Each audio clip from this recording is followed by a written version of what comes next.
Yeah, it is another episode of the Autumn Windbags. RJ Clifford, Juan Soto. Let's have some fun today in Vegas, day early.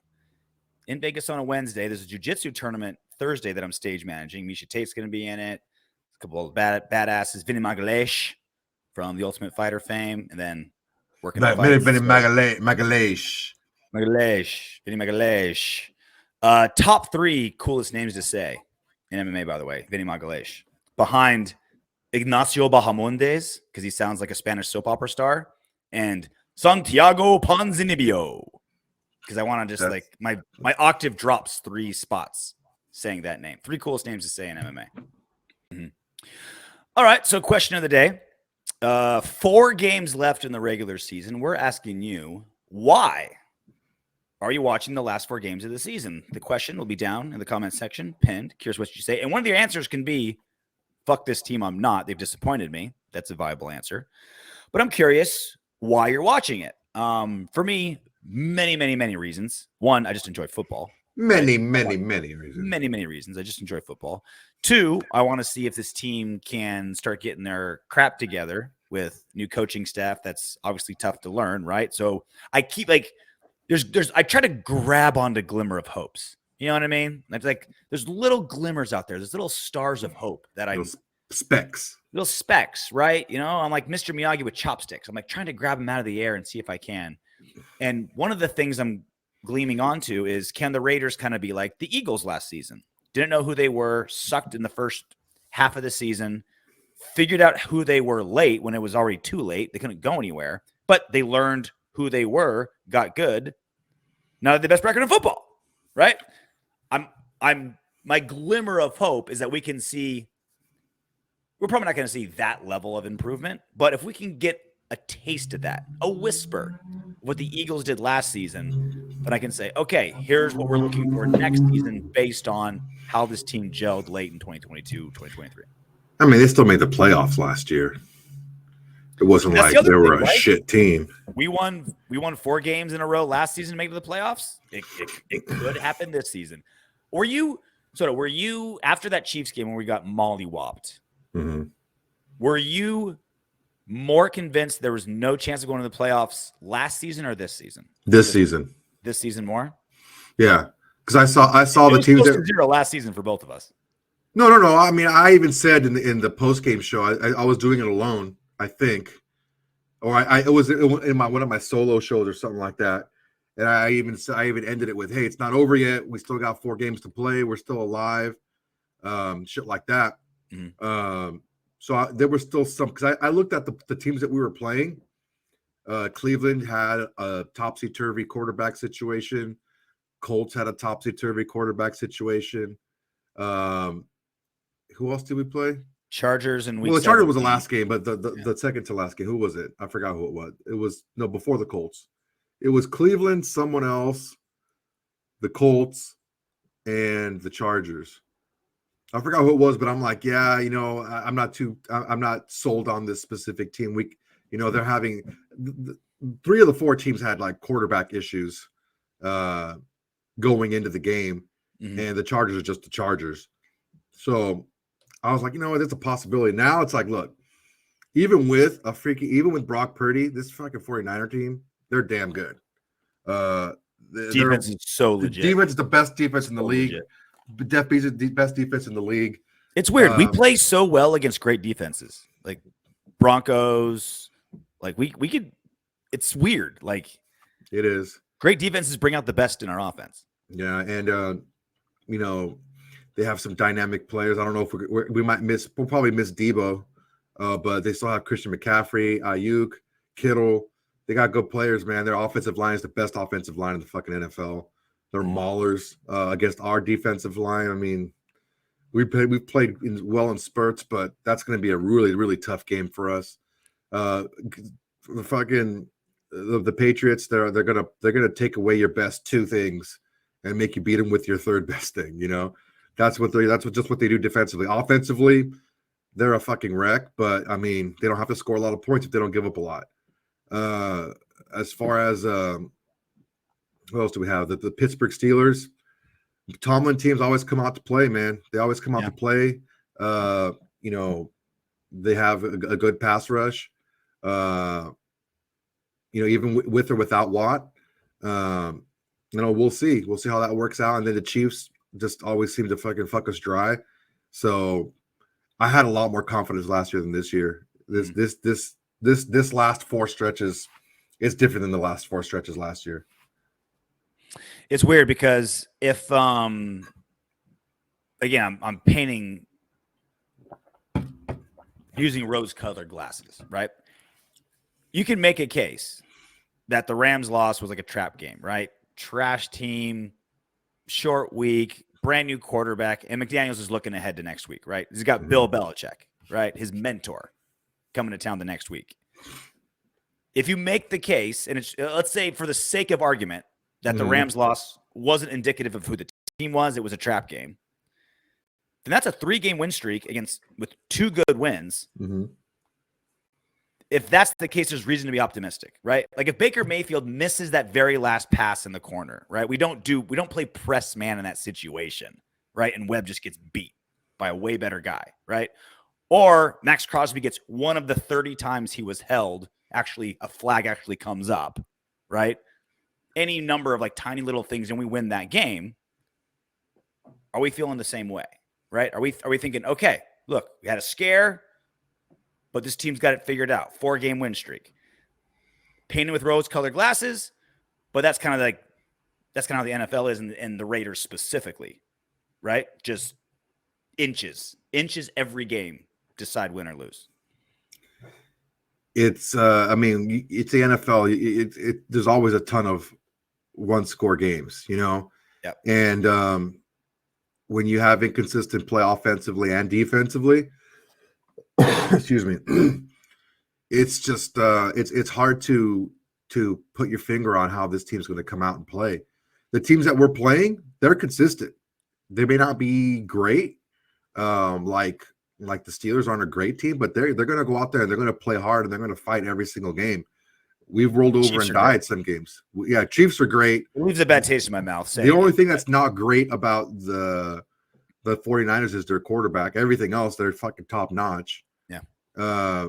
Patriots have a great defense. Offensively, they're pedestrian, but with that defense, you don't have to be great. They put their offense in a lot of easy positions to score points. We're just inconsistent, man. It's inconsistency that really kills us. So what are you looking for the next 4 games? I'm looking to just enjoy myself watching the team play. Yeah. I would caution anyone. I'm not gonna tell anyone to what to do with their time. Like if you want to watch the game, great. If you don't want to watch the game, that's fine, whatever. But I would caution anyone to watch these next 4 games with any type of emotional energy invested in the outcome of the game. Just watch the game because you enjoy watching the Raiders play. Sit there with a noose in hand, and if they lose, you know what to do. That's how you should watch the next 4 games. That is life or death. That is the exact opposite of what I said to do. Question of the day: why are you watching the last 4 games of the season, and what are you looking for? So JT the Brick, Raiders broadcaster, radio host, a bunch of things. Just a bunch of stuff. He had this to say on one of his shows.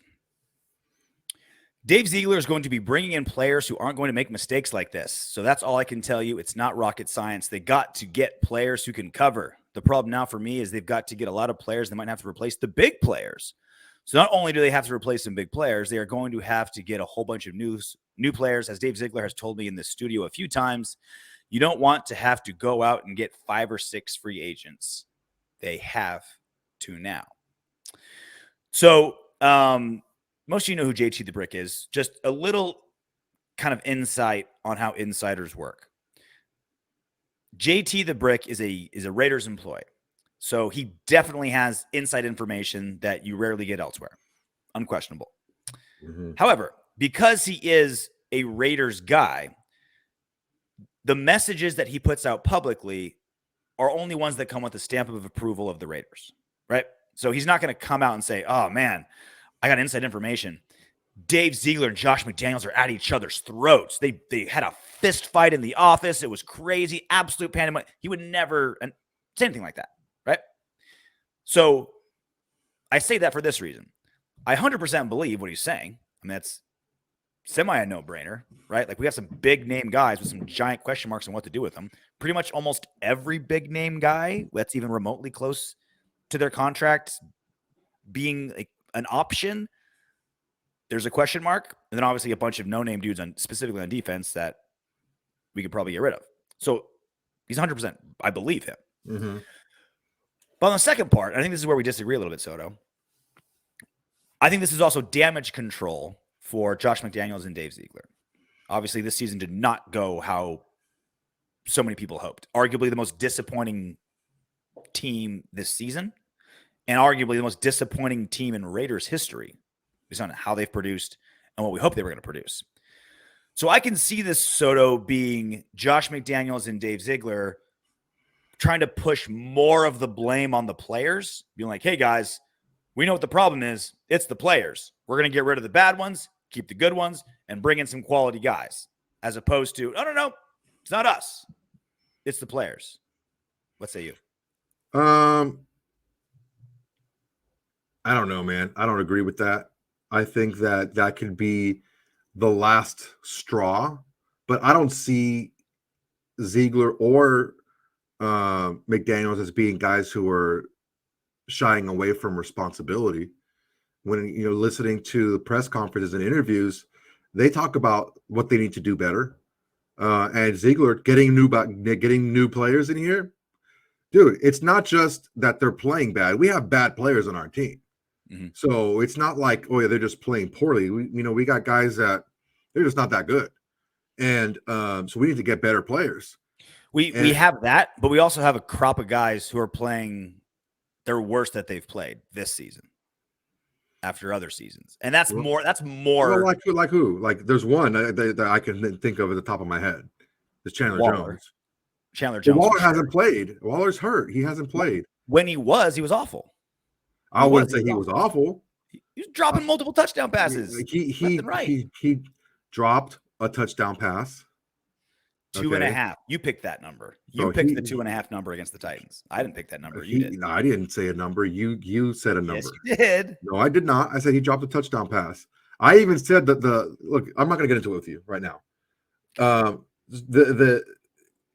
When Waller has been playing, you can say he's been less than Waller normally has. Can we agree? But I mean, context matters, RJ. Context matters. When you have a Davante Adams, you're not going to be the focal point of the offense. So yeah, your play is going to suffer because you're not the main target of the offense anymore. It's opposite. That means you're open and you should play better. That is not because you're not being targeted, RJ. If you're throwing to your number one guy who you have to target more because he's your number one guy and probably the best player at his position in the league, you're going to throw to him more. So I think that if you have the position that most of the blame is on the front office and the coaches, then it's a kind of a scapegoat type of situation going on. I don't see it that way. I see that there's a lot of bad play going on. Now, can we coach better? Sure. Can we get better players? Some of the contracts were iffy. Yeah, we talked about the ones that we didn't agree with. But I'd still put a lot of this on the players. I think this is more of they're hanging the garage sale sign. Like, hey guys, we're putting this out there. Give us a call. We might be able to make a deal. I think it's more the other way. I think it's more, hey, dude, guys on our team, no one's safe. Oh, I think they know that. I don't think they need to put that out there through the media, dude. Honestly, I think they know that. I think they got to put that out there more than they have to say like we're open for business. Everyone knows that they're open for business. They're a team with a terrible record. They're 5-8. Of course, they're open for business. Again, if you're of the opinion and you're looking at this with the glasses on, that this is a bulk of the problem of the front office and the coaching staff, I can definitely see why you think that way. So let's go real quick through the roster and just kind of give a little bit of how we're feeling about these spots. Josh Jacobs obviously want to keep, but complicated, extremely complicated, that contract. Davante Adams not going anywhere. Matt Collins 1-year deal. And then it's Darren Waller, Hunter Renfrow. What do you do with those expensive contracts? And then obviously the biggest question is Derek Carr. Well, and also let's start with the line, because I think that's got the most depth to it, because it played so shitty early, no big names, but then they started to find their stroke later on. So offensive line, I don't think if you have a struggling unit, you're not going to get rid of your best player, who is a decent, I would say slightly above average player in the NFL at his position. He's not a Pro Bowler. He's never been a Pro Bowler, never been an alternate, none of that shit. Never been to a Pro Bowl before, but he's a above average, good left tackle, Colton Miller. Mm-hmm. You have a young, promising guard in Parham, who you're not going to get rid of. Nope. And you have a solid, steady, improving center in James. Everyone else is open for business to be cut, to be traded, to be whatever. The only other, I'm sorry, let's stick with the offensive line. That's it. Everyone else, I know they like Thayer Munford's upside, but everyone else on the offensive line, I think it's just a body. They're to take a line from Bill Parcells. They're a jag. They're just a guy. Now, here's the question though: Do they address right guard and right tackle as a priority, or they just kind of get whoever's in and rotate them? Because remember, at the beginning of the season, it was like, why the hell aren't we out getting a good right tackle? We got the cap space. We desperately need it. Why aren't we doing that? And Illuminor started to play well and kind of like showed. Mm-hmm. This is what I'm saying is, has the right side of the line done enough in this short period of time where you're always trying to improve? Like, if we can get better guys there, we will. Mm-hmm. But is that the priority that it was 8 weeks ago? 100%. Still a priority. Yes. Okay.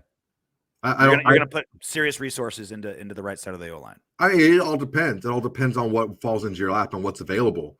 Yeah. But yeah, it's definitely an area of concern. I think the left side and the center position are in pen, and I think the right side is light pencil, very easily erased. Yeah. Josh Jacobs, Darren Waller, Hunter Renfrow. What do we do with those three? Is there two you prioritize? What's your order of prioritization? What did you say again? Josh Jacobs, Hunter Renfrow, Darren Waller. The three guys that will be expensive next year if we keep them, the three Pro Bowlers, the guys that can put up giant numbers, but for different, Renfrow hurt, Waller hurt, Jacobs usually hurt, and the one time he's not hurt, and the complicated potential contract. So I would put priority on the biggest unicorn. Now, this is all based off of what we know. Okay. So let's just relax here, guys. I know we all think we know what the fuck is going on behind the scenes. We have no fucking clue. What we know is Darren Waller has been injured this year. Okay. When healthy, he's one of the best handful of players at his position. Mm-hmm.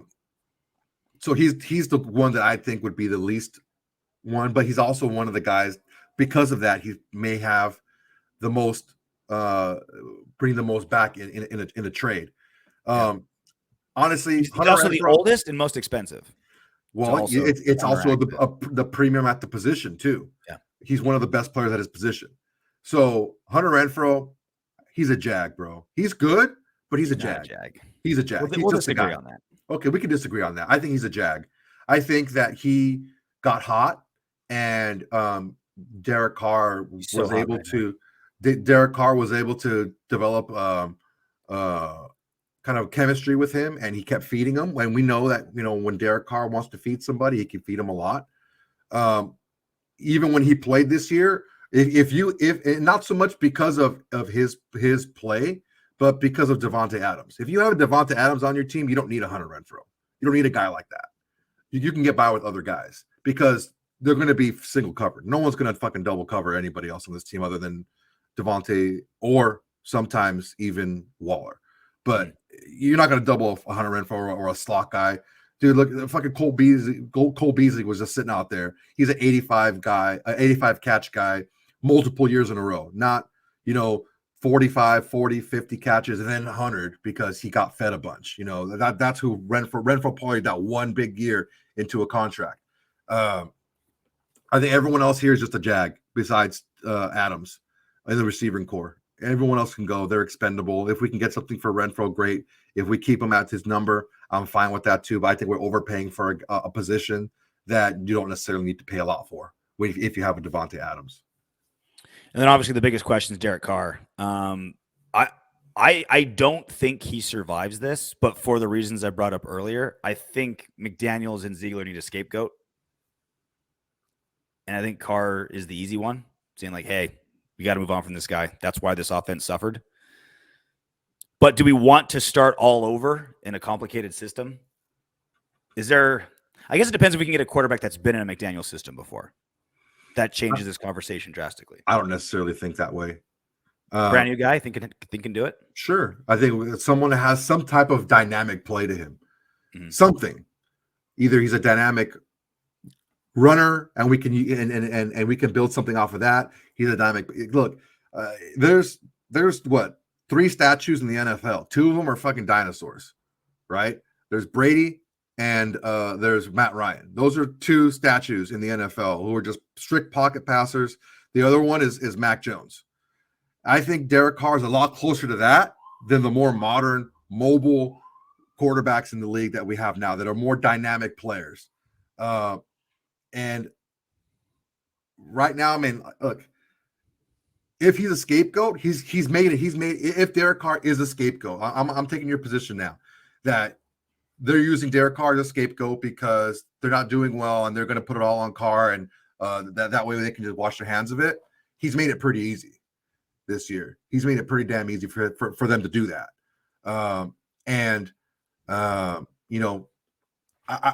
For me, it's not a debate anymore. This is what needs to happen. We've seen, I can, 5 losses that we've had was just been like just implosions in second halves or whole games. And you put that all on Carr? For his play specifically, yeah. For his play specifically, for sure. He had 3 interceptions in one game. He had a game when we had a big lead in the second half. He threw 3 different games. He threw for 37 yards, 29 yards, and 11 yards in second halves of games that we had big leads. And then he didn't move the ball past the 50 in another game. So yeah, I'm not talking about I'm talking about his play specifically. Mm. At worst, I would put those numbers on McDaniels as well. Of course you would, but unfortunately, we're not in that position now. In year 9, it's 5 fucking games where you've completely shit yourself. So where the offenses shit themselves. No, Derek Carr himself has shit himself. Derek Carr's number, but we're talking about Derek Carr right now.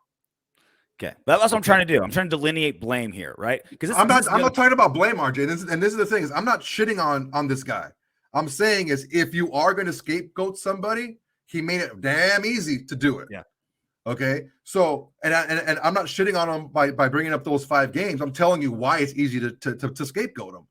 Because me moving it forward is also this too. Like I think they need a scapegoat, but also they need to deliver next season, right? Like if Ziegler, McDaniels have I think we're all kind of agreeing like they're going to get it. They're going to get us. McDaniels is getting a second season. There's no way Mark Davis is going to pay John Gruden 3 quarterbacks, 3 head coaches, and McDaniels. He's not paying for it, but he's playing next season, right? So it's like it's no longer. There has to be some kind of hope, man. There has to be some kind of hope out there, honestly. Like, well, and that's what I'm saying is Derek Carr doesn't inspire hope anymore, dude. He just doesn't. Okay, but they have to deliver next season, and of course, I wonder if they're gonna. Do they just wash their hands of Carr, or do they have a plan beforehand? Do they have a guy in mind? Do they have? All right, this guy can step in and be successful next season. Because if they don't, then they're fucked either way, right? Like not necessarily. Carr can take the blame for last season, but if they don't have a quarterback this next season, not necessarily. Back-to-back seasons of trash. No. What you're looking at is the defense is going to carry now you start the clock over again. If you have a plan, you put a plan together, dude. We haven't had any type of. I believe that 100%. Number one, and also we haven't had a plan in place to push Carr. We haven't drafted a quarterback in 6 years. Yeah, and it was Connor fucking Cook. Connor fucking Cook, right? Yeah. So like we haven't had anybody. Well, Mariota was supposed to be that guy. Mariota Mariota was never supposed to push. He was supposed to be a guy. Yes, he was. RJ, no. He was supposed to be a guy. Okay, let me know when you're done. A $12 million backup isn't going to push your starter? Okay, so he was never meant to push Carr. He was meant to have his own package and play within that system. Carr was always the starter. Okay, he was always going to have his own little package of plays. You're doing revisionist history. That's not true. Your overall point, we're 100% agree with. There has not been a solid plan to either move on from Carr or have a solid backup ready for him, or get somebody better. who can't take or over. Get better. Earlier you said that this is the most disappointing season. No, 2017 was the most disappointing season. You're coming off a 12-win season. You come back here and you fucking win 4 games. That's the most disappointing season that we've had. This whole debate thing about what we should do, it's done already. That ship has already sailed. I mean, honestly, like, for the good of humanity, I think Derek Carr would be a lot better served opening up a ministry and helping people in his neighborhood and in his community that way. I think he would do so much better doing that than having a fan base split of a franchise that he plays for. Because honestly, it's just, I don't even want to get into it anymore. I already talked about this season, but there's the 17 season, there's the 19 season, there's the 20 season collapses. It's just too much. 9 years already, and it's like almost laughable. I watched that video that we put out, Herbert or Carr. I'm thinking back like, dude, there's no debate here. You have a third-year player on the ass end, and you have a ninth-year player who's probably going to be on the descend. At the very least, holding steady of inconsistent play. We need to inspire. In the last hope. 4 weeks, you've gone from Derek Carr as a top 10 to top 14 guy. You've said that he's completely shot, get rid of him. You've said, I can keep him, but for cheaper. And now you're back to, he's completely shot, get rid of him. In less than 4 weeks. Okay. You've been all over the place with Carr. You understand that, right? No. I don't understand that because you're not being truthful right now. I've never said he's a top 10. You said 10 to 14, you're fine. Nope. I said he's that 12 to 14 range. Some people can put him in the top 10. Okay. 12 to 14. Okay. So what did I say after last week's game? This is a reminder of who he is. The greats are great. The highs are good. The highs are great. The lows not only are too low, they're implosions. Not only are the lows too low, but they're too often. I said there's 5 times this year that he's had implosions. Can't have that, especially when you're in the 9th year. I don't care if it's the first year in your system or not. If you're 9th year quarterback, you can't be having that shit. Real quick, look at the defense. Maxx Crosby not going anywhere. Chandler Jones not going anywhere because of contract. Different reasons, yeah. Those are different reasons. Very different reasons. Moehrig not going anywhere. Rookie, third year. I disagree. Really? I think Moehrig is absolutely dog shit in coverage. And if you're in a Graham system, you have to be able to cover. He cannot cover. We've seen that. He's a liability. You think he's cut? Like no, not no, even a I don't think backup, that. not even a filler. No. What I'm saying is I think we're talking a different language here. What I'm saying is there's 3 players on this defense that aren't going anywhere. Hobbs, Crosby, and Jones. Different reasons, but they're not going anywhere. Everybody else is not safe. I'm not saying they're not going to be there. I'm not saying they should be comfortable being safe. I would put Moehrig in there just because he's a third-year player and so cheap, right? He's not like this liability who'll never see the field. He's so cheap, you're going to keep him. He's a second rounder, right? Like that's so's Diablo. So's Diablo. So Diablo. Yeah. Diablo. I don't think he's safe either. I think he's. I'm saying cut, not starting. I'm saying he cut, traded, not on this team for whatever reason. I mean, I don't see anyone else being comfortable or anyone else being off limits on this team. I think Nate Hobbs is a special player. He's come back, and I would say there's the 3 100% no touch, and I would put Moehrig and Diablo in their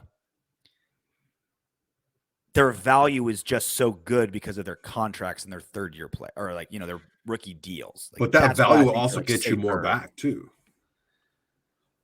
I mean, do you think they put enough stuff on tape to get something valuable back? Sure. But the thing is, have they put enough on tape for you want to keep him? Like 100%? No. Exactly. That's the thing but for 1.5 mil or 2 yeah, mil. but for safety, there's either you're safe or you're not safe.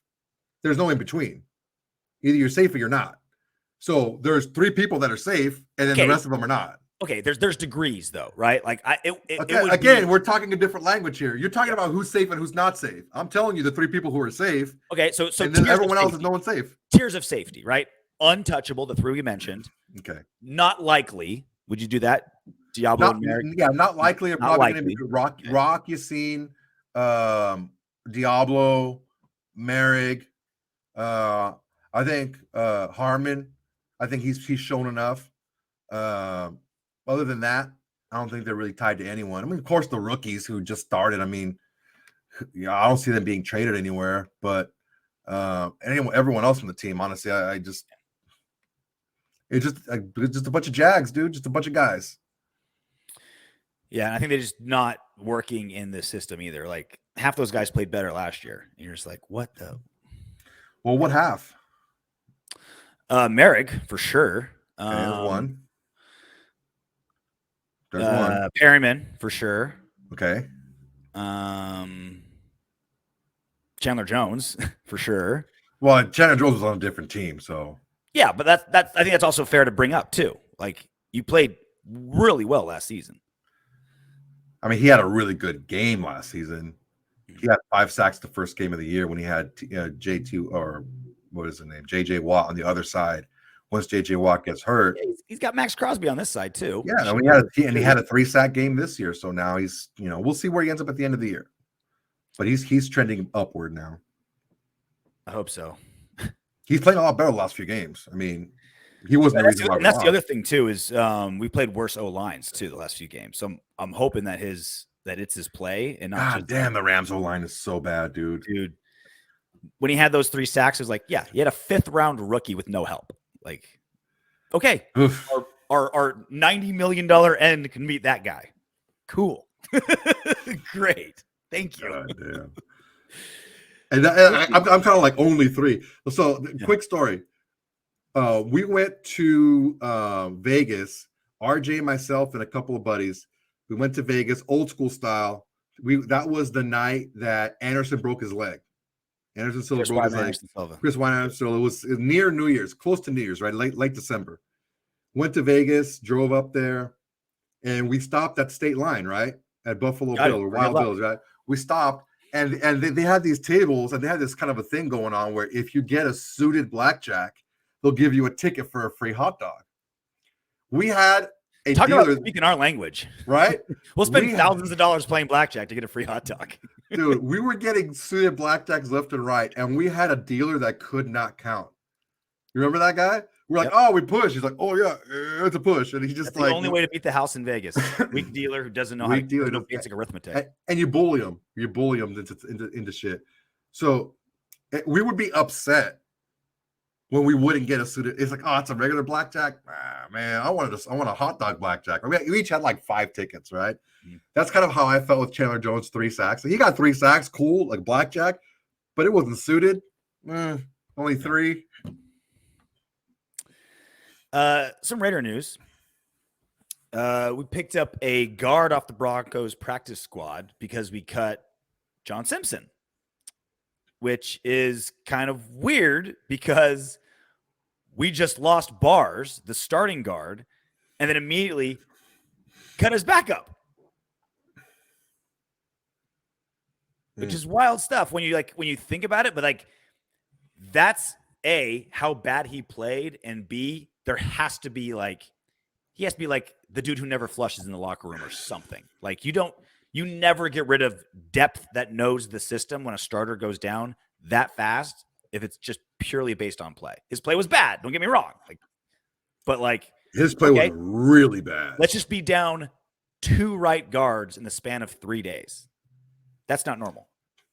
Yeah, it's hard. It's tough to understand if you think about it, but if you really think about it, it really isn't that hard to understand. He just wasn't good, and it was something else. He wasn't good, and there was something else, and now he's gone. If you're saying I can get a guy off the street, or get a guy from another team's practice squad, and I'll put him right on my roster, and he'll probably start. That doesn't speak well for Mr. Simpson. Something was up for sure. Speaking of guys we drafted that are no longer with us, Trevon Mullen, obviously, we traded him to the Cardinals.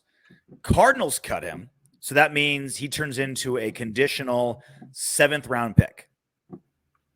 We got something. We got something. Not a lot, but we got something. I mean, when we fall into this trap a lot. It's not just Raider fans. It's fans of any team. We start comparing players to either players that we've had in the past or players that are already on our own team. We have to compare players to how they are in the NFL. I didn't see Trayvon Mullen as being a huge loss. I think he was a very streaky player up and down.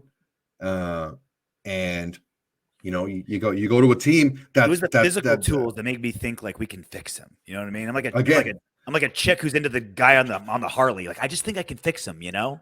Yeah, and that's that chick behavior that gets people in trouble. They think that players are better than they are, and then okay, cool. Let's put him on a different team who is also a bad defense, who also needs DB help. He couldn't latch on there either.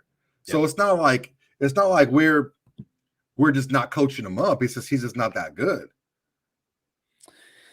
Another defensive issue, Jayon Brown is getting sent to injured reserve. So with him and Diablo both on IR, this linebacker room's getting mighty tiny. They can have their team meetings in the janitor closet at this point. There's like 3 dudes. That's what is it? It's Masterson, Perryman, Brown. Not Brown. What's the other guy's name? Curtis Bolton. Yeah, the guy from UCLA. What was his name? That was Jayon Brown. Never mind. No, it's Curtis. Like three guys. 3 dudes. 3 dudes. I mean, we played two linebacker sets mostly anyway. And we'll bring up some guy from the practice squad, or so. I'm not going to even bother looking up who would be, but we'll bring up some from the practice squad. But that's linebackers for you right now. Yeah, I mean, so those are guys going on IR. 2 pieces of good news, guys coming off. Darren Waller, Hunter Renfrow, designated for return from injured reserve, and they're actually practicing. So they've both been available to come back, but they haven't, or not available, but they've been legally, they've done their 4 games, but they haven't. Legally, you're talking like a prison sentence, right? They've done their time, and now they're back in Gen Pop, right? So we're recording this on a Wednesday night. They were practicing. So we should get our 2 Pro Bowlers, our second and third best targets, back on the field, hopefully this Sunday. Yeah, it's like big whoop. Fucking season's over. Well, it's still good news because now this is how I look at those 2 players right now. One of 2 things, or a combination of the 2. And if there's a third, you let me know. Okay. Well, again, mathematically, we're still in the playoffs, so they're going to keep playing to win, right? But really what we're looking at, one of 2 things. Like I've said over and over, get them more familiar in the system. Maybe that can kick things off, be like the Eagles last season, like I've said, right? Rose-colored glasses. These guys figured out late in the season, and it's a lot easier to figure out an offense when you got Darren Waller or Hunter Renfrow throwing to you, right? Or 2, you focus on getting these guys to play as awesome as possible. You force them the ball, get them a bunch of catches, get them a bunch of production because you're planning on trading them, and you want to get their value as high as possible. Either way, we want these 2 players to be playing lights out football for the last 4 games, either to raise their value or holding out hope that this offense eventually clicks and it bleeds into the next season. Yeah, springboard in the next season. Yeah. I mean, I just I don't know, man. I think that it's going to be more so for the kind of value thing, up their value. I don't think that this regime is that attached to any of these players that weren't the ones that we mentioned. They extended earlier. Waller when they didn't have to. I think they are attached. Again, that was before the season. Now they're seeing how they can run without him. Mm-hmm. And A thing about that, that's why Keyshawn Johnson said this. A reason why a lot of guys don't stay out when they're hurt is because they don't want the teams getting used to them not being on the field. Yeah. And that's why guys play hurt. That's why they come back before they should, is they don't want to get used to the game planning with someone else in that their position. And now they've done that. Is his Waller's contract like a crazy, wacky, oh my God, how the hell would you give him this kind of money contract? No, it's in line with what he should have been paid. So it's not like if he hit free agency, numbers, it's the timing, right? With 2 years left, they buckled, like they got swindled and gave him that contract when they didn't need to. And I know you hate the Hunter Renfrow contract for, you think less of him for the amount of money he got.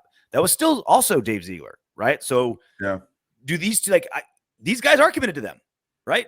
Ziegler's like, how bad would it look at your job if you're like, all right, here's 2 giant contracts and we're going to get rid of them after a year? Like, that's not a good look. That's a terrible look. And these guys, NFL GMs are the same as everybody else, right? What do you think of the most at your job? How do I keep my job? Right? How do I keep my job? That's the goal of everybody who has a job. What do I do to keep it? Hopefully, what you do is be really great at your job, because no one's going to want to get rid of you. This Dave Ziegler's an amazing GM. He's so great. He did these great contracts and a great draft and made great trades. We're going to keep him. But if you start stepping in shit, you start damage controlling a little bit. And giving Waller a contract when he didn't have to, and extending Hunter Renfrow in a contract you hate, I'm a little more optimistic about it, but I know you don't like it. It's just not needed, man. That's the thing. I'm not saying it's a bad contract. It's just not needed. You don't need to pay a guy that much when you have Davante Adams. You just don't need it. I know you want to trade Hunter Renfrow. Do you think Ziegler will, or make an effort to? I think they'll be open to listening. I don't know that they're going to shop him. I don't think they'll shop him. Yeah. I think everyone's open to listen, but not necessarily. If someone called for Maxx Crosby, they'll tell me to go fuck yourself.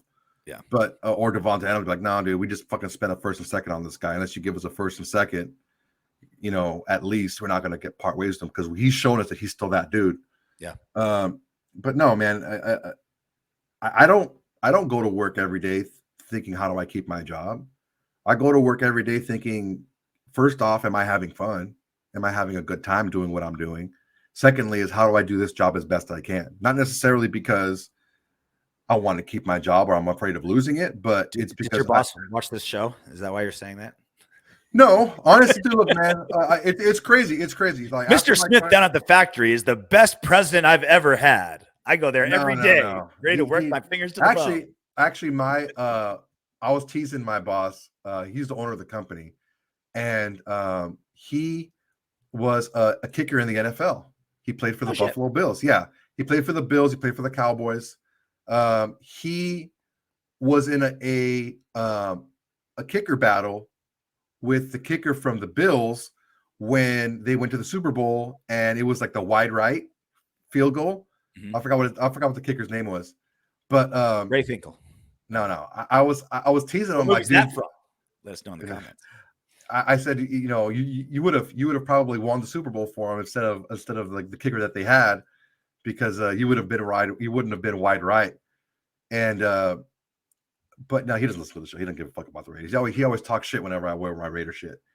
Yeah. But it's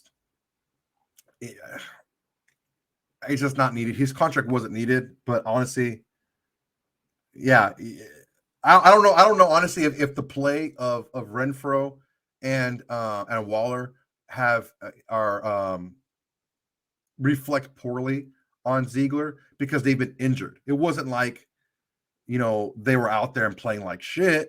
They were out there and they were contributing when given the opportunity, but they've been hurt a majority of the year. Yeah. Well, again, Waller had 2 seasons left.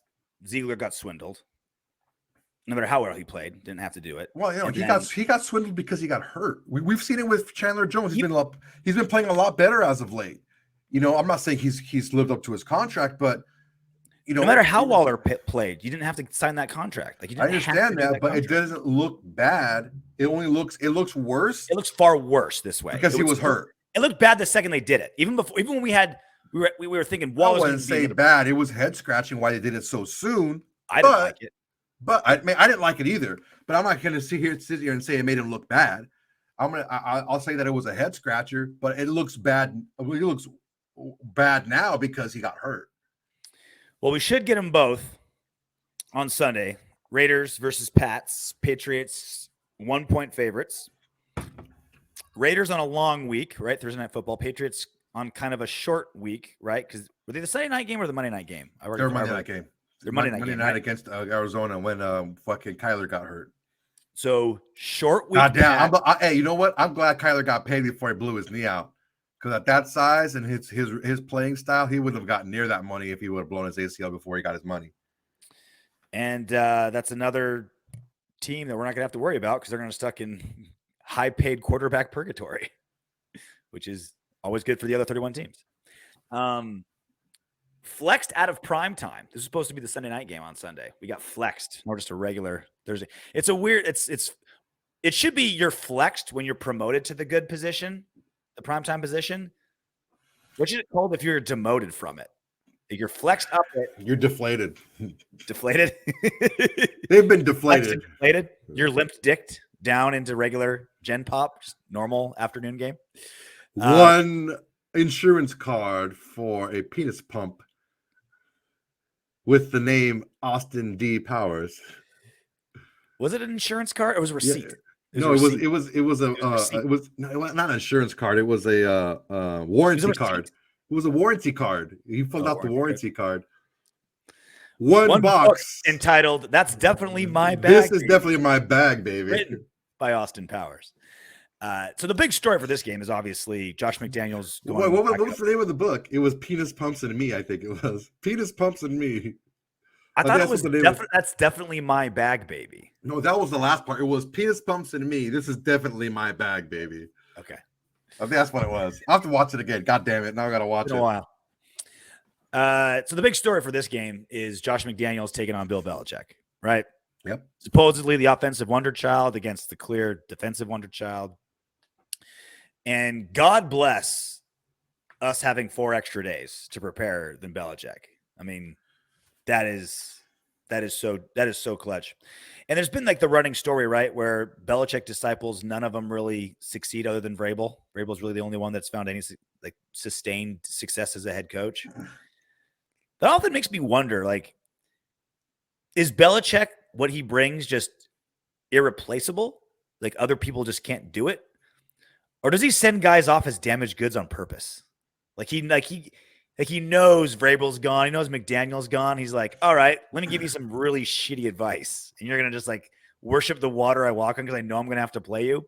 Because he has like he has an amazing record when he plays his own, plays his former coaches. So just because someone is good as one thing doesn't mean they're good at all aspects of that.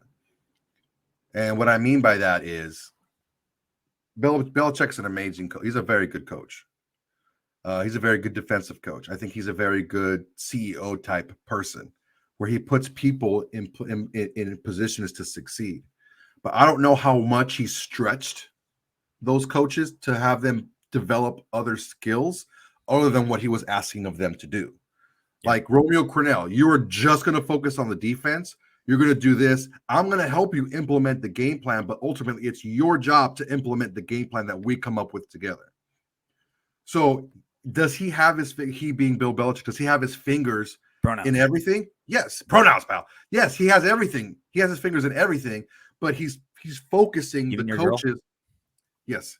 Yeah. He's focusing the coaches on what specifically he wants them to do. Now, does that help them be successful? He compartmentalizes them. Well, yeah, he slots them in. You do this. You don't do anything else, but just focus on this. Yes, that makes them very good at what they do. But again, does that make it stretch them out and make them and that help them develop other skills that will help them be a head coach later? Not necessarily. Yeah. But that's the difference between him and that's why I think Bill Parcells was a better coach, because he was able to not only slot coaches in the positions to succeed, but he also was teaching them how to be better coaches as well. Maybe that's like part of the evil genius of Belichick. He's like, I'll teach you just to be good in my system.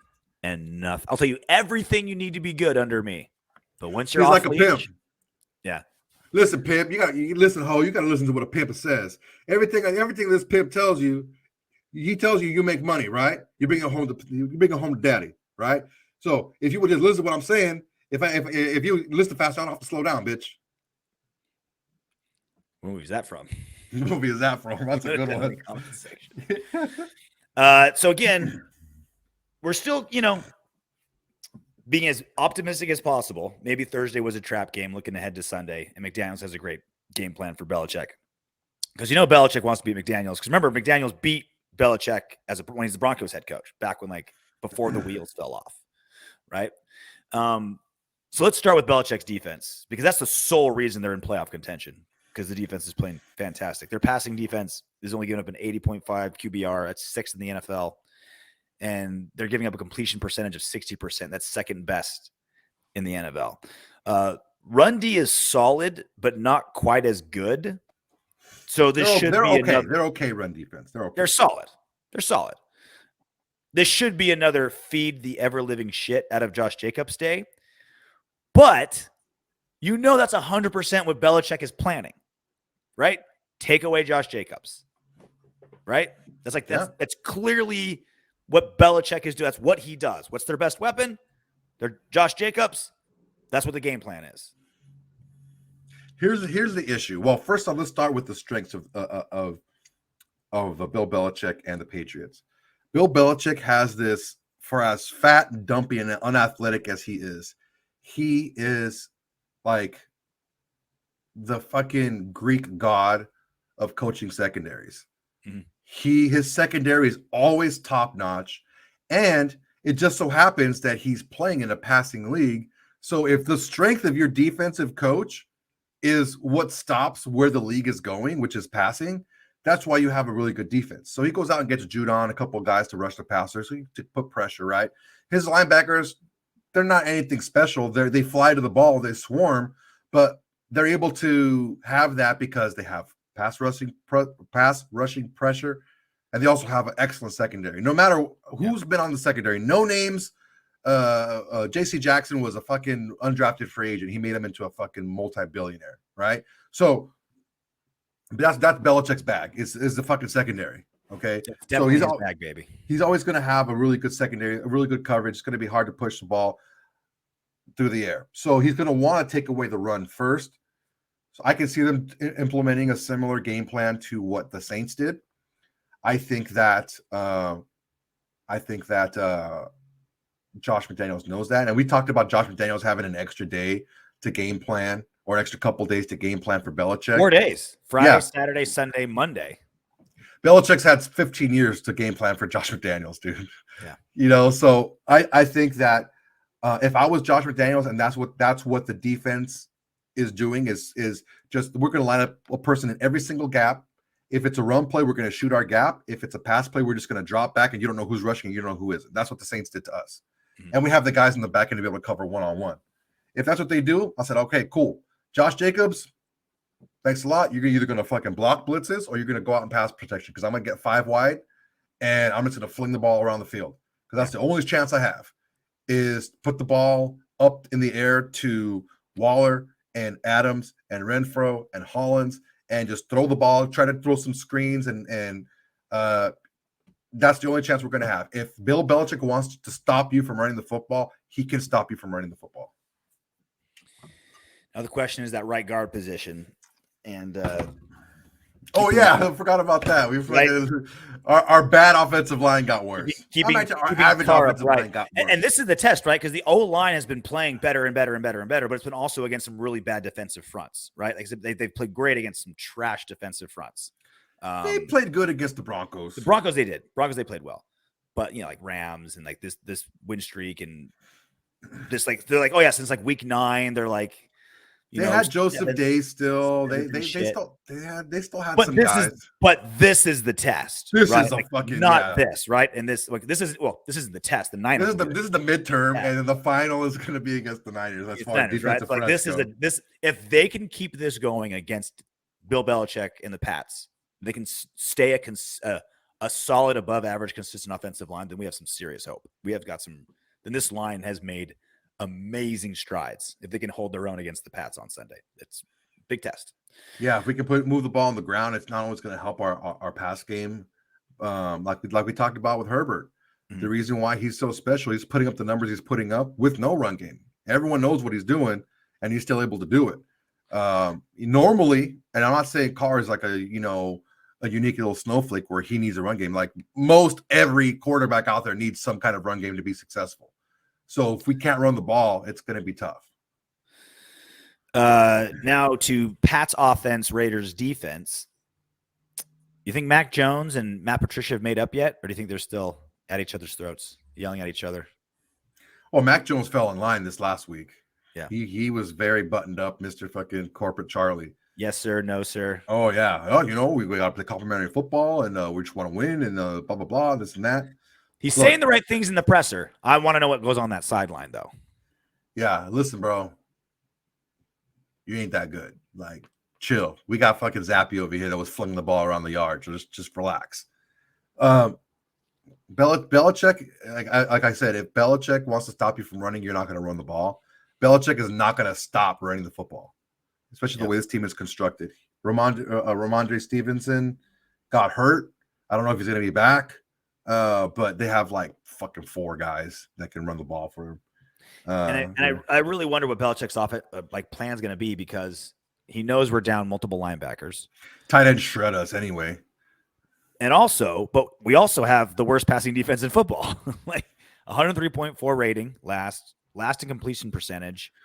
We made Tutu Atwell look like a fucking NFL wide receiver, bro. Tutu Atwell. It's going to come down to our defensive line. Yeah, if we can get pressure on Max, sweet. We can get fucked. And that's basically how our passing defense has been all season. We get pressure, we can kind of hang. No pressure, Mac Jones is going to look like fucking Steve Young. So if we don't score 27 points, we're not going to win this game. We have to score at least 27 points. I think Mac Jones will get 4 touchdowns. Or I think the offense will running and wise, and they have Hunter Henry, and again their secondary doesn't. I mean, their receivers don't matter when you're as bad as our secondary. You're going to be able to complete passes on us. Yeah. But yeah, I think we need 27 to win, and this defense, they score touchdowns. They don't give up touchdowns. The one hope is this Mac Jones. Like, you look at his numbers, like, oh yeah, it's okay, whatever. But it's all like real quick passes, right? It's just like this is your designated spot. Let's just go, right? Real quick passes. Mm-hmm. If these DBs can keep everything in front of them, Patrick Graham can do like kind of what we've talked about, like gamble a little bit. Like, instead of just like I play totally safe, it's like, let's slightly risk a deep ball every now and then and maybe get a pick or get those tackles behind the line of scrimmage. This is the passing offense to do that against. They're just not good enough, dude. They're not good enough to execute. They're not good enough to do either. So it's like, pick one. They're not good enough. I mean, they're not good enough to defend deep. They're not good enough to be aggressive. So it's you have an identity. You notice I didn't say anything after that. I said, you're just not good enough. Like, they're just not good enough. It's just the way it is. Ready to do some What Up Windbags? Yes, indeedy. Andrew Evenstar. This was a comment on our post-game show. Don't skip anything important for a Raiders game. I did last night again and paid for it. What a joke. Prime time, right? Thursday night game. What we were saying, it was appointment viewing. Raider games. Now is it appointment viewing still for everybody? Maybe not.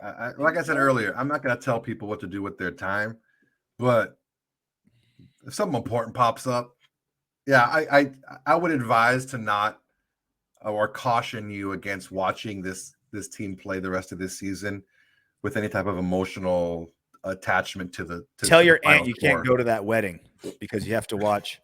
Raiders. Oh, if there's a wedding, yeah, you should definitely go to the wedding. What's okay? What are the things you can no longer skip or can skip to watch Raiders versus Pats? Birthday parties. Birthday party? Nah, you can go to a birthday party. You can go, like, if your buddy's having, like, hey man, I'm having people over, or we're meeting down at the bar or whatever. Oh yeah, cool. Yeah, I'm down. I can go. Okay. If the game's on in the background and you're watching, you're not, you're more invested in your friends in the game. Work party? No. Don't go or go? Don't go. Don't go to the work party. Watch the game. No, that's not good enough. Okay. I already see those motherfuckers enough. Quinceañera? Yes. Go to the quinceañera. Oh yeah. I never been to one. I'm going to one on Saturday. So look, here's a quinceañera. If you go to a quinceañera and they're serving food in a styrofoam plate with the little compartments, you know that food's gonna be mwah. Yeah. I'm super excited. No joke. I think you went to my 4th pro fight in El Monte. I think you went. We had the Halloween party right after. Oh yeah. And no joke. So I was a professional MMA fighter, but by that I mean I fought in like Indian casinos around. I went to a lot of your fights. I think I only missed a couple of them. You'd remember this one because it was right before Halloween, and I go to this it's a Thursday night. Have you ever heard of a Thursday night mixed martial arts fight? I think it was the only one. They have Thursday bingo on Fridays, bro. They're not gonna move that bingo night. And we go in there, and I walk into the venue, and there's a piñata hanging from the ceiling, and a mechanical bull in the corner. And I'm like, I remember that. Hell yeah! What a cool in between fights, right? Jump on the mechanical bull, make it a party. It was at kind of a bar event venue type of thing. Yeah, it was a ballroom event thing. Yeah. Lo and behold, it wasn't for us. They had set up for the quinceañera that was going to happen after the fights. So they're really like, let's get these cage fights out of the way because this 16-year-old is going to become a woman. Bro, that's a fucking sick ass freaking opener. That's the opener for your quinceañera, right? Those are the fights I fought in. That was me. Hey, what city was that in where Macaco fought Malapet? Vernon. Bellflower. Vernon. No, it was Vernon. Okay. Yeah, it was off the 60. Yeah, dude. I remember that was in the middle of nowhere. I'm like, dude, what the fuck? I'm gonna get stabbed out here. I've cornered Chris in 2 separate fights in 2 separate venues where we warmed up in a horse stable. Bullring, yeah, the one in Pico Rivera. Yep. And then the one at the racetrack. Yeah. We're literally dodging horse shit as I'm trying to hold mitts for my teammate and get him ready to go fight. Oh god, that's fucking hilarious. He won both those fights. Maybe that was the secret. Chris is a good fighter, man. Leviathan. Sounds like a Leviathan. Come on, Leviathan. Come on, man. This was in response to the video of Derek Carr crying at the podium 4 weeks ago. I do not understand why people cry in sports. It's only a game and you're still being paid. Get over yourself. First off, the Raiders are now 3-1 after Derek Carr cried. Still batting .750. Second of all, I'm not a crier. Not because it's a manly thing and I just try to stop it. The opposite. I sit in my backyard drinking whiskey with my dog, listening to sad country songs to feel feelings, try to get a tear going, right? It's just not how I'm wired, right? But if you can't embrace something with so much passion that if it implodes and you don't want to cry, you're dead inside. I feel bad for you. If there's nothing in your life that you commit that much to, and when it's not going that well, we can argue about Derek Carr all day long. Even his biggest critics aren't going to say he doesn't have a work ethic. No, he cares. Yeah, he definitely does. Right? He fucking cares and he works hard, right? That everyone can agree on. And when it just doesn't work and you think you know why, but you don't know why, and you blame yourself and you want to blame others, but you want to be a leader and you can't, or any walk of life. If you're at if you're an NFL quarterback, right? You are a world-class athlete, millions of dollars, all eyes on you, hundreds of thousands of Raider fans living and dying by your every pass. And if it doesn't go well and you don't want to tear up a little bit, there's something wrong with you, not with the man. When you're playing this game, you have to invest so much and you have to put so much on the line. There's no other professional sport where you can go out there and they're like, listen, man, we're going to sign you for this contract, but we're not really going to give you all this money because you never know, right? That's how crazy this sport is. You put so much into it, and when things don't go your way, and it's been not going your way for a long time, maybe because of your teammates are letting you down, maybe because you feel like you can't do what you think you need to do for the team to be successful. It doesn't matter why, but things haven't been going your way, and you've been pushing, and you push so much of your time and your effort. You put your body on the line, like he was saying, what these guys do just to practice, just to you put a lot on the line. I mean, you've been there. You know, you lose a fight and you put so much in that fight. There's like that dump of emotion afterwards. Yeah. It's and Derek Carr doesn't hitting. have a quinceañera to go to after to feel better. You know what I mean? Yeah. Poor guy. Hey, I did take you to freaking Naples Rib Company for your birthday. After freaking Skywalker fucking beat the holy tar out of you when he was like 50 pounds heavier than you. I was trying to beef up. He's big as the other lightweights. God damn, he was huge in that fight. What did McCarthy say? He's like way too big. Way too big. I forgot how much he missed weight by. He missed weight by a few like pounds. 12 pounds, dude.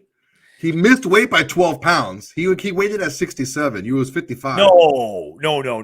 He missed it was like 4. No, it was more than that. Motherfucker, I'm gonna pull it up. No way he was 12 pounds. You're insane. Last one, Kyle Taducci. And we answer this question almost every time, but it's a different answer every time, but it's the same answer every time, if that makes sense. Kyle says, McDaniels is tanking. Look, they lost to the Rams. Is it because everyone sucks? Is it because McDaniels sucks? Was it a trap game? Is Baker Mayfield just his mom said all of his prayers that he needed the night before? Who the hell knows? If you think for 1 second that McDaniels is like, I'm going to lose this game on purpose, you haven't been watching Raiders football this season. Do you think Webb just is like he wasn't trying to cover that last touchdown pass? Do you think Carr meant to throw those interceptions? Do you think like Maxx Crosby like wanted to be held every time he rushed the passer? Like, think about what you're saying. No tank. Yeah, like, look, first off, I don't think so, but I understand if you think that way. I don't. Greg Williams was fired. So this was before the very first episode of the Autumn Windbags, right? The game that we started, the game after the New York Jets game. That was the first episode, right? The Jets game was our very first post-game show. No, we didn't do post-game. We did a show after that, like on Wednesday after that game. We didn't do a post-game show. And we were like, dude, we should have started this day because look at the game, right? But no, what? So in that game, the defensive coordinator for the Jets played press man, single high safety with no help on Henry Ruggs at the 50 and got beat. And because of that decision, he got fired. Patrick Graham did that on the 17-yard line. Mm-hmm. Okay, so that's like exponentially worse, exponentially dumber when you're that close. And I can see, because of that, I can see how you can say that maybe they're tanking. There's a lot of things that happen, like some of the penalties, like Cleveland Farrell jumping off sides on the punt, Maxx Crosby jumping off sides on third down, Tillery knocking the ball. I mean, there's stupid shit that happened before in the game. So, I mean, I don't think so. But, like, if you're, like, in the position, like, look, I'm not saying we're trying to lose this game, but we're in the position now. Go ahead and play press man, see what happens. You know, even though we win the game, you know, I don't know. I can understand why. I don't necessarily agree with that, but I can understand why he thinks that way. When we start selling swag, Soto, the first thing we're gonna do is make a Autumn Windbags tinfoil hat that you can put on. Like, it'll be like a nice tinfoil hat with like our logo, and we'll make it be able to like sit on your headset. You know? Oh god! So like when you start saying shit like this, you can like put it on and do it with like kind of a smirk on your face and a half grin. I'm not saying that they are tanking. I'm saying because of those reasons, I can understand why you would think that way. Okay. Well, we'll see if they give us reasons to look like we're tanking on Sunday when we play the Pats, post-game show right after, and it'll be at a decent hour because we got deflated, not flexed, deflated out of the Sunday night game. And then other updates throughout the week. Waller and Hunter, it looks like they are playing, most likely, but we'll get confirmation of that later through the week. And, of course, all your Raiders news and everything else you can find right here. But until then, knock on wood if you're with me. Congratulations for making it all the way to the end of our video. If you want Darren Waller to catch 20 touchdown passes next season and for Maxx Crosby to have 30 sacks, go ahead and subscribe and click the next video.